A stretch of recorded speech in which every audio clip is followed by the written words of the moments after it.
Hello, everyone. This is part one of my talk.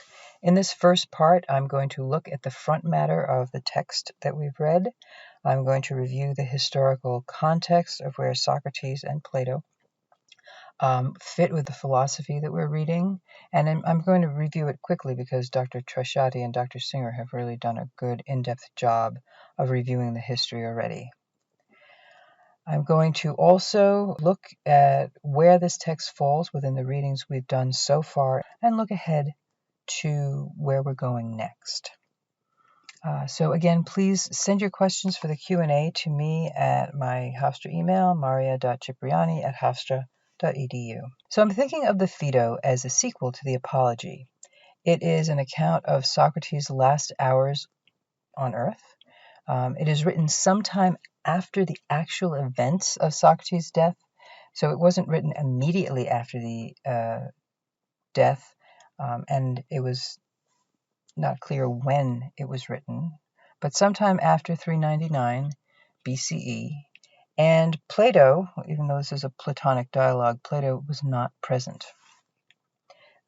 In fact, Phaedo says that Plato was sick and couldn't make it. So looking at our reading, originally, this dialogue was called On the Soul, and it was, as I said, written sometime after 399 BCE, and it was part of the middle period of Plato's writings, along with the Republic and the Symposium. Our translation is done by G.M.A. Gruber, and I found out that he is a Canadian scholar who was also a university professor at the University of Cambridge. And his biography notes that he was a democratic socialist political activist. So Gruber was a classicist and a translator of Plato, as well as Aristotle and Marcus Aurelius. He read Greek and Latin at the very least. And I wonder, does it matter that he was a democratic socialist political activist? It's something that's part of his brief biography, and I don't know. It might affect the way he interprets text, maybe not. But it's an interesting sidebar that would be part of his biography. The second edition of the text that we're reading was revised by John Cooper. And the notes that Cooper provides are interesting footnotes and extra textual references that Socrates and his associates would have known and taken for granted, but that we might not be aware of, like the pun on harmony that Socrates makes when he's answering Simmias and Cebes. Finally, a word on translation and interpretation.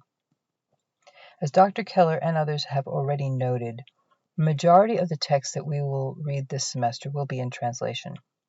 Translation involves not only moving words from one language to another, it also involves interpreting the author's intent and using syntax and word choice in the translation to convey that meaning. Dr. Keller showed the differences in nuance that various translations provide with the side-by-side translations of the passage from the Book of Ruth. The difference in translation is one reason that I look at who the translator is, and if it's someone I'm not familiar with, I try to find out a bit about the person's background. If they are a native English but not native Greek, in this case, speaker, does that make a difference? Perhaps. In the case of Gruber, the fact that he's translated Plato, Aristotle, and Aurelius, and that those translations are still being used and reissued since we're reading the second edition, tells me that the translation is a good one. If I wanted to, I could dig deeper, though the recommendation of colleagues is often a good indicator of the value of a translation, particularly in a field in which I am not an expert.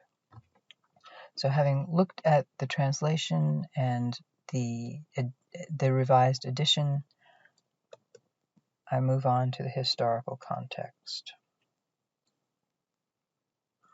Here I'm reminding myself, and possibly you, of the dates and ages of the relevant writers during this time. The pre-Socratic philosophers, including Thales, Parmenides, Heraclitus, and Pythagoras are first, obviously, they're pre-Socratic. That means before Socrates. Then comes Socrates himself, who is older than Aristophanes and obviously older than Plato. And finally, Aristotle, who is substantially younger and not alive when Socrates was executed. One more thing that I want to look at before I go into the reading of this text, and that is just to look for a minute at the reading of this semester.